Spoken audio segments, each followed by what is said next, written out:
Olá, hoje a gente vai mergulhar a fundo numa história bem recente do nosso futebol, uma história que tem, tem de tudo.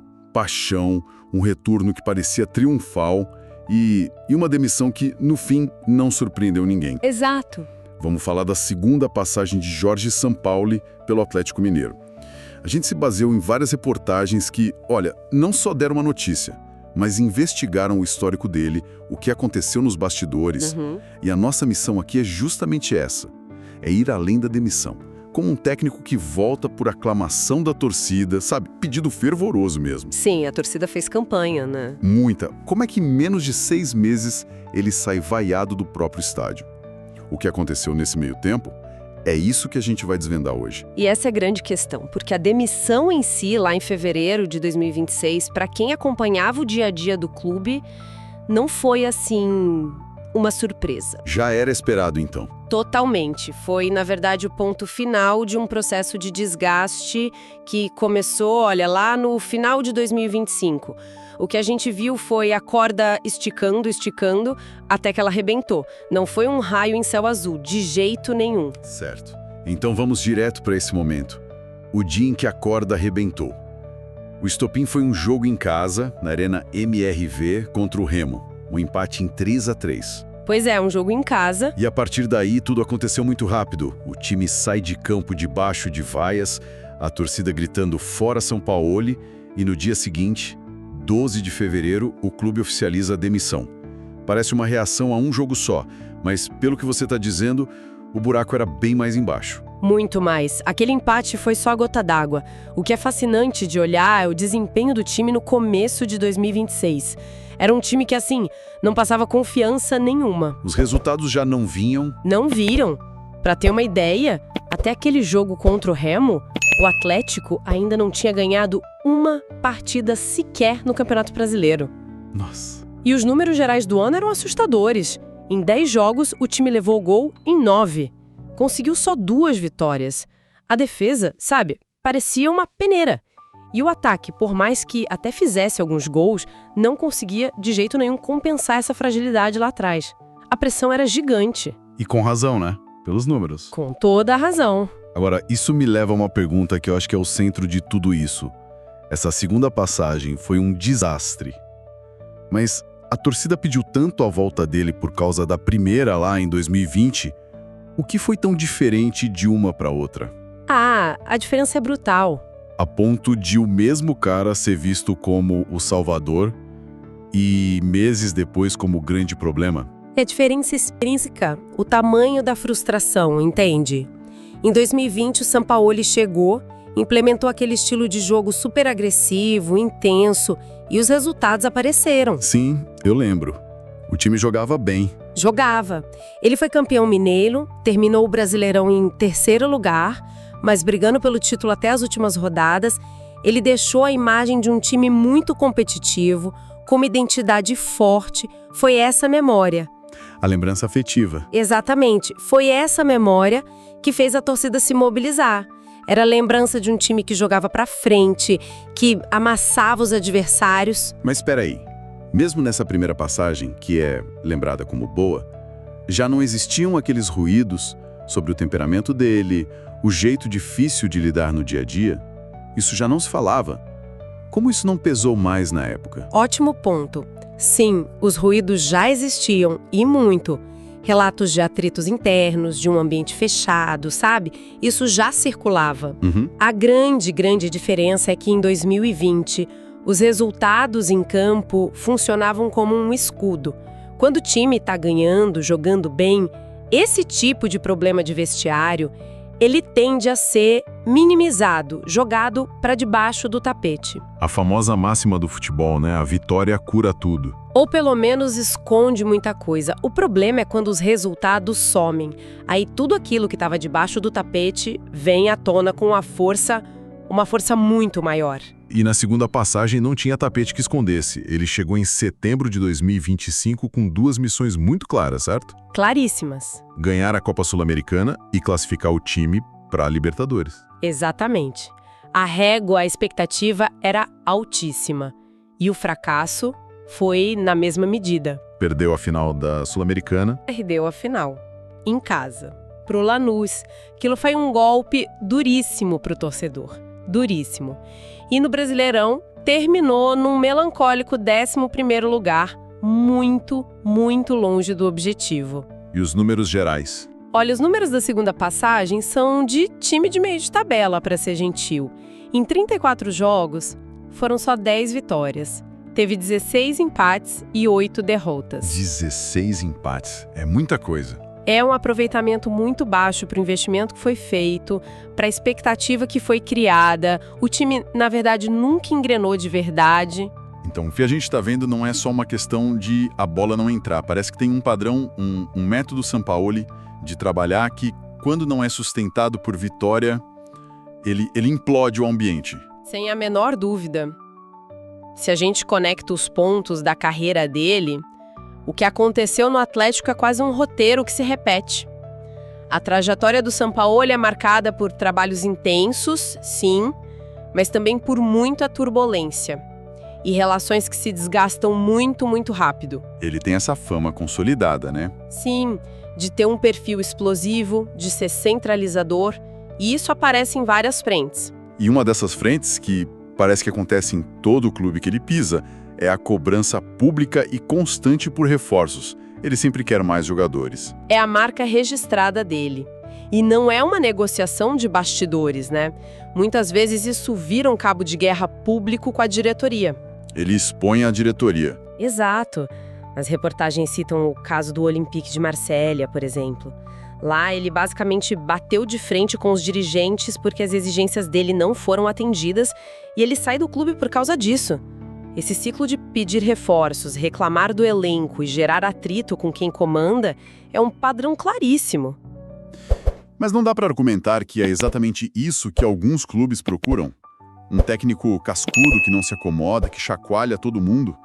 Talvez a diretoria do Atlético soubesse exatamente onde estava se metendo, mas apostou que os resultados compensariam esse desgaste todo. É uma aposta de altíssimo risco. E é exatamente essa aposta que os clubes fazem. Eles contratam o pacote completo, a suposta genialidade tática e a personalidade difícil, sempre esperando que a primeira se sobressaia. E ultimamente não tem dado certo. Não tem se pagado, o desgaste tem chegado muito antes dos títulos. E essa turbulência toda, ela não se limita à diretoria. O problema desce para o campo, para o vestiário, para o dia a dia do clube. E é aí que as histórias ficam mais pessoais, né? O relacionamento com os jogadores e com os funcionários do clube parece ser um campo minado. As fontes trazem exemplos bem fortes disso, inclusive da primeira passagem dele pelo Atlético. Sim, mesmo naquela passagem boa de 2020. Há relatos, por exemplo, de que ele restringiu o acesso de certos funcionários aos treinos. Que tipo de funcionário? E não era qualquer um. A gente está falando de ídolos históricos do clube, como o Éder Aleixo e o Leonardo Silva, que trabalhavam na comissão técnica fixa do Atlético. Caramba! Ou seja, ele criava uma espécie de barreira. Era a equipe dele e o pessoal do clube. Uma divisão clara. Nossa, e tem aquela história de que ele usava um vestiário separado com a comissão dele. É isso mesmo? Porque se for, isso é muito simbólico. É exatamente isso. Cria um clima de nós contra eles dentro da sua própria casa. É uma atitude que já começa a sabotar qualquer espírito de equipe antes mesmo do jogo. Exatamente. A informação é essa. A comissão técnica dele ficava isolada usando um vestiário à parte. Tinha pouquíssima integração com os preparadores físicos, médicos, fisioterapeutas, que são funcionários fixos do clube há anos, entende? Entendi. Essa falta de integração cria um ambiente de desconfiança, quebra a cultura interna do clube. E se assim com os colegas de trabalho, imagina com os jogadores, que são a peça principal. As fontes trazem um depoimento do ex-lateral Fábio Santos, que trabalhou com ele. É um depoimento bem direto. Ele descreve a gestão do Sampaoli como problemática. Sim, eu li essa parte. Comunicação quase zero, uma postura muito distante. E aí vem o detalhe que, para mim, é o mais surreal. A história de que ele muitas vezes nem dava bom dia para os jogadores. Pode parecer um detalhe pequeno, um detalhe bobo, mas não é. Não é nem um pouco. Imagina você chegar para trabalhar todo dia num ambiente que já é de altíssima pressão, onde você precisa de confiança mútua, e o seu líder, a pessoa que deveria te inspirar, te motivar, sequer te cumprimenta, ele não te reconhece como pessoa. Exato. Isso, no dia a dia, vai minando o moral de um jeito que tática nenhuma consegue consertar. A motivação do grupo vai pro ralo. É a quebra de uma regra básica de convivência. E essa tensão toda, esse ambiente pesado, teve aquele episódio trágico no Flamengo em 2023 que expôs esse método pro Brasil inteiro, né? Aquele foi o ponto mais baixo e o de maior repercussão. O preparador físico da comissão dele, o Pablo Fernandes, um homem da sua mais alta confiança, Braço direito dele. agrediu o jogador Pedro com um soco no vestiário. Aquilo foi um escândalo. Mostrou que o ambiente de trabalho sob o comando dele podia chegar a um nível de violência física. Foi um episódio que manchou muito a imagem dele e da comissão. E serviu de alerta, né? Um alerta sobre o custo Sampaoli. Exatamente. Ou seja, o que a gente vê é um quebra-cabeças que se monta perfeitamente. Cobrança por reforços, conflito com a diretoria, isolamento da própria equipe e uma relação muito desgastada com jogadores e funcionários. Aí, no Atlético, sem os resultados para justificar tudo isso. A casa simplesmente caiu. Exato. Isso nos leva a uma questão central do futebol de hoje. E talvez de qualquer área de alta performance. O caso Sampaoli é o exemplo perfeito do dilema. Até que ponto o brilhantismo técnico de um líder compensa uma gestão de pessoas desastrosa? Boa pergunta. Porque ninguém discute que o São Paulo entende de tática. Os times dele, quando funcionam, têm um estilo de jogo claro, agressivo. Mas a que custo? O custo humano, o custo relacional para chegar nisso parece estar cada vez mais alto. E tem um ponto que as fontes levantam que é crucial. Recentemente, nem os resultados têm aparecido para justificar esse custo todo. O último título de grande expressão dele foi a Copa América de 2015. Com a seleção do Chile. Com o Chile. Já faz quase uma década. De lá para cá ele acumulou trabalhos relevantes, claro, mas não conquistas que validem esse estilo tão controverso. Isso torna a defesa dos métodos dele muito mais frágil, né? Exatamente isso. Quando você é campeão, as polêmicas viram folclore. São vistas como o preço da genialidade. Agora, quando as vitórias não vêm, como nessa segunda passagem pelo Atlético, todo esse desgaste de bastidores explode. O que seria uma pequena crise vira uma avalanche. O que se viu no Atlético foi a crônica de um final anunciado. O esgotamento das relações chegou muito antes de qualquer resultado expressivo. Então, para a gente amarrar essa análise, o que aconteceu com o São Paulo no Atlético é muito mais do que uma história de futebol.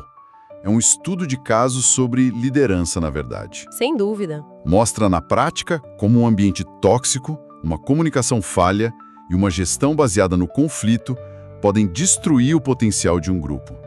Mesmo que o líder seja um especialista na parte técnica. Perfeito. E a paixão da torcida, que foi o que trouxe ele de volta, se transformou em rejeição.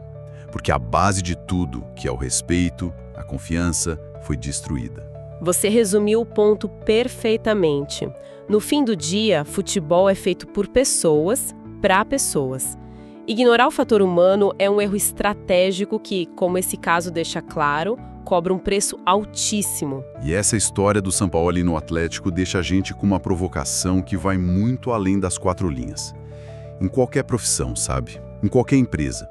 Por quanto tempo a competência técnica de alguém pode compensar um estilo de liderança que afasta e desmotiva as pessoas? É uma ótima reflexão. E até que ponto a paixão, seja de uma torcida ou de uma equipe, aguenta o tranco quando as expectativas gigantescas não são nem de perto alcançadas? Fica aí pra gente pensar. E olha, se essa nossa conversa fez você pensar, se você curtiu essa análise, a gente tem um pedido muito especial. Não esquece de curtir, de compartilhar com quem também gosta desses assuntos e, claro, de se inscrever aqui no nosso canal para não perder as próximas. Isso ajuda demais a gente. E tem uma coisa que a gente adora saber. De onde você está acompanhando a gente? Deixa aí nos comentários a sua cidade, o seu estado, o seu país. A gente lê absolutamente tudo e fica muito feliz em ver até onde nossa conversa chega. É muito legal ver isso. É sério, a gente quer muito saber. Obrigado pela companhia e até a próxima.